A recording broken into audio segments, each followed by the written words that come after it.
أشهد أن محمدا رسول الله. Bismillahirrahmanirrahim. Assalamualaikum. Video hari ini adalah mengenai 3 cabaran utama untuk travel ke Afghanistan. Alhamdulillah, setelah hampir 3 minggu mengembara di Afghanistan, akhirnya aku selamat pulang semula ke tanah air. Pengembaraan di Afghanistan ni sangat unik kerana banyak cabaran dan dugaan yang terpaksa aku tempuhi. Aku akan cuba untuk kongsikan beberapa cabaran utama dekat sini. Yang pertama adalah bantuan ataupun sistem pertolongan. Untuk pengetahuan, Wisma Putra Malaysia tidak menggalakkan ataupun tidak membenarkan rakyat Malaysia untuk travel ke Afghanistan sama ada untuk kerja ataupun melancong. Ianya kerana Afghanistan ni adalah sebuah negara yang agak berisiko. Dan di Afghanistan ni juga tak ada kedutaan Malaysia. Negara jiran yang ada pun kalau tak silap ialah Indonesia. Jadi kalau ada hal-hal kecemasan ataupun malapetaka yang terjadi kepada diri kita, agak sukar untuk kita meminta bantuan. Sebagai contoh, kalau kehilangan pasport ataupun barang kita dicuri, macam dompet kita hilang ke. Afghanistan ni memang tak boleh guna international money transfer. Oleh itu tak boleh guna kad kredit dan juga bank transfer. Jadi korang kena bawa cash yang mencukupi sebelum sampai ke Afghanistan ni.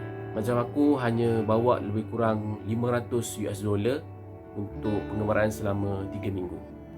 Itu pun masih ada baki lagi untuk menyambung pengembaraan aku di New Delhi, India. Jangan risau, Afghanistan ni perbelanjaan dia agak murah dan orang-orang dia pun memang baik hatilah, dia akan suka belanja kita.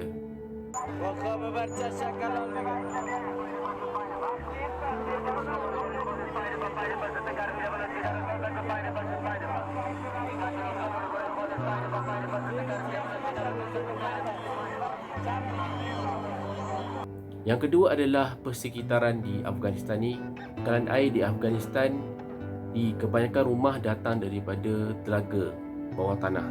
Diorang akan gunakan air dari telaga ni untuk minum, basuh baju dan juga mandi lah. Jadi air ni tidak ditapis dan tidak dirawat. Jadi akan terdapat bakteria dalam air ni. Untuk kita orang Malaysia yang tak biasa, akan datang masalah kepada kesihatan kita lah, terutama perut. Kalau orang Afghanistan dia dah biasa dengan bakteria ni, dia dah imun sejak dari kecil lagi. Aku sakit perut kat Afghanistan ni hampir seminggu jugalah. Ada terma khas yang dipanggil tentang sakit perut ni, iaitu Travelers Diarrhea. Aku menginap di 6 buah rumah keluarga tempatan di Afghanistan ni. Aku jumpa diorang ni dekat aplikasi couchsurfing.com. Dan satu daripada rumah ni terletak di pedalaman Mazar-i Sharif di utara Afghanistan. Rumah di kawasan pedalaman kampung ni selalunya dia tak ada tandas untuk tetamu. Untuk pengetahuan, tetamu hanyalah boleh berada di bilik tetamu saja. Jadi tak bolehlah pergi ke luar kawasan bilik tamu tu nak jalan pergi dapur ke, memang tak boleh. Ini kerana mereka menjaga aurat dan juga kehormatan saudara perempuan mereka, macam mak diorang, kakak dan juga adik yang sudah balik lah.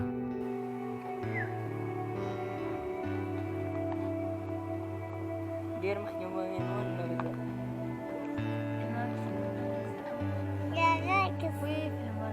Tandas tu memang ada dekat rumah tu, tapi berada di kawasan utama rumah tu lah. Maybe berhampiran dapur ke. Kalau aku nak ke tandas, aku terpaksa keluar rumah. Kalau waktu siang, aku akan pergi ke semak-semak berhampiran. Dan petang aku akan ke sungai.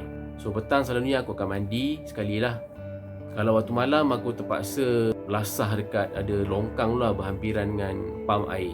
Jadi aku kena pam dulu air itu masuk dalam baldi dan barulah boleh buat kerja kita lah.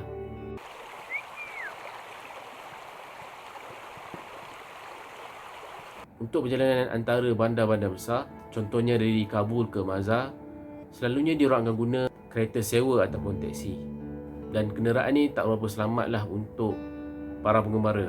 Ini kerana ada risiko untuk kita diculik di pertengahan jalan. Ada banyak pencuri dan juga orang jahat lah. Dan diorang memang suka tangkap orang-orang luar ni untuk dijadikan tebusan, sebab diorang tahu yang kita banyak duit. Bas ada tapi tak banyak.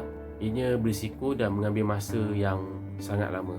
Sebab permukaan bumi di Afghanistan ni bergunung ganang. Jadi memang lamalah perjalanan korang.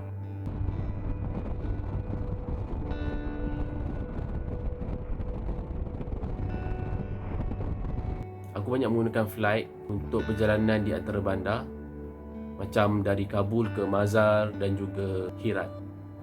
Harga tiket penerbangan dari Kabul ke Mazar contohnya adalah lebih kurang 110 ke 120 US dollar untuk satu perjalanan. Perkara ketiga adalah komunikasi. Jadi aku memang menitik beratkan pasal komunikasi ni. Kebanyakan orang di Afghanistan hanya boleh bertutur dalam bahasa Dari ataupun Pashto, iaitu bahasa kebangsaan diorang, dan tak banyaklah yang boleh berbahasa Inggeris.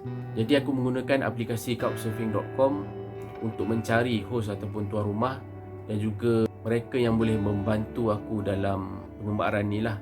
Jadi aku jumpa diorang ni, aku tidur rumah diorang dan mereka bantu akulah untuk merancang dan juga memberi tips-tips sewaktu berada di bandar mereka ni.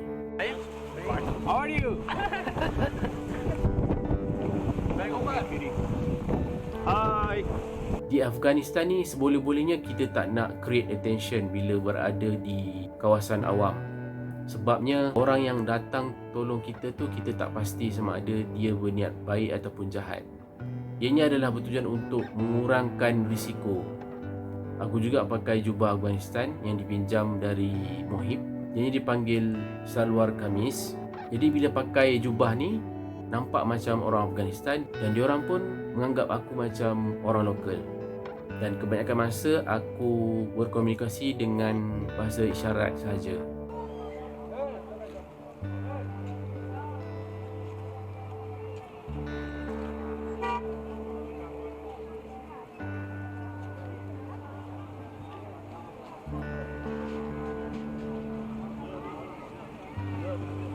Sebenarnya orang Afgan ni memang baik-baik dan mereka akan bantu kita apabila kita menjadi tetamu mereka. Maka betul lah apa yang Tuan Luwak cakap, seorang pengembara Afgan yang telah datang ke rumahku beberapa tahun yang lalu. Yang dia cakap, orang Afgan ni kalau kita jadi tetamu dia, dia akan jaga kita. Dia akan tolong kita seperti dia menjaga nyawa mereka sendiri. InsyaAllah semuanya akan selamat. Dan kita kena banyak bertawakal lah kalau mengembara di Afghanistan ni. Akhir kata, selamat datang ke Afghanistan. Terima kasih kerana menonton. Jangan lupa untuk subscribe dan share.